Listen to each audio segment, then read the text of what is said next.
बयान दिन मानेन भने गोली ठोकै हुन्छ नि।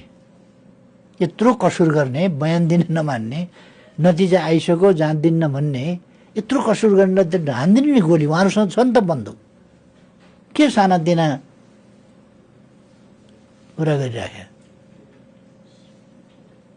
दरा कुरा भएन भने आजीवन थुनिदिने बयान नगरे बापत। यसरी कारबाही गर्नुपर्छ। जब उहाँ त्यो निष्कर्ष सुनाइसक्नु भएको छ भने उहाँलाई फेरि मैले बयान किन दिने, के विश्वासले दिने?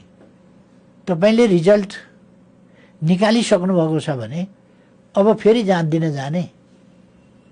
एउटा रिजल्ट निकालिसक्नु हो, जाँचै बिना रिजल्ट निकाल्नु भयो नि तपाईँले। रिजल्ट मैले सुनिसकेँ, अब फेरि जाँच दिने नाटक गरेर म